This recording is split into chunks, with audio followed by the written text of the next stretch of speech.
Wimbledon, tu perds contre Benoît Paire, hein, c'est ça?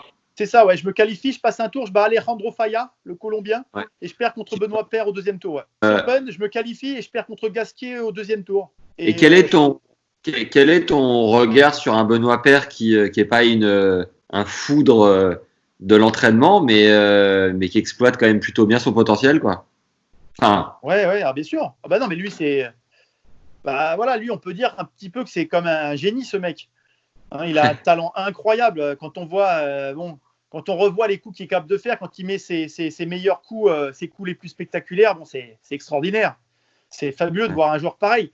Maintenant, la difficulté pour lui et la peur qu'il doit avoir, c'est finalement de se dire est-ce que j'essaye de m'entraîner plus sérieusement, mais en se faisant un petit peu peur, parce qu'il a besoin d'avoir du plaisir, il a besoin d'entretenir sa motivation. Et je pense que le fait de s'entraîner, pour lui, ça doit être dur parce que ça doit casser sa motivation. Et donc, il doit, lui, voilà, c'est son truc, c'est la compétition. Hein. Et bon, moi, je connais ça puisque c'est ce que j'ai fait quand j'étais plus jeune. J'étais un compétiteur aussi. ouais. Et donc, lui la chance qu'il a, c'est qu'il est capable d'être compétiteur en étant 20e mondial. Donc là, c'est quand même exceptionnel de pouvoir faire ça. Maintenant, on peut toujours se Et, dire ah ouais, mais bon, s'il s'entraînait plus sérieusement, ah, mais on n'en sait rien. Si ça se trouve, s'il s'entraîne sérieusement, ça le met dans le trou et il s'en sort pas. et Donc, quand tu le joues, tu te trouves loin ou tu fais quelle partie contre lui? contre lui, c'était un petit peu compliqué cette fois-là parce que moi, je l'avais battu je l'avais battu 2 ans plus tôt. Quand je gagne mon Challenger Ostrava, je le bats en demi-finale. Il allait rentrer en top 100. Bon, il était moins fort. Et quand je l'ai joué, en fait, c'était assez surprenant ce qu'il faisait parce que j'avais l'impression qu'il ne jouait pas du tout mes jeux de service. Il faisait n'importe quoi. Et d'un seul coup, à la fin du set, boum, il se mettait à jouer et il m'a pris comme ça les 3 sets. Ça a fait 6-4, 7-5, 6-4. Et à chaque fois, je suis à 4-4, 5-5. Je gagne mes jeux assez facilement.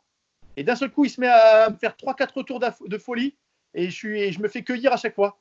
Et c'était Ouais. très, très déstabilisant parce que très, très compliqué à jouer. Et contre Richard à l'US, comment tu te sens? Alors, contre Richard à l'US, là, je fais un super match. Je le bouscule vraiment et je mène, je le break plusieurs fois. Hein, donc, je crois que je mène. Il y a un set au moins où j'ai mené 4-1. Je perds, pareil, c'est à peu près le même score. Je fais un 6-7-5, 6-4, 6-3, un truc comme ça. Mais je suis devant au premier, je suis devant au deuxième.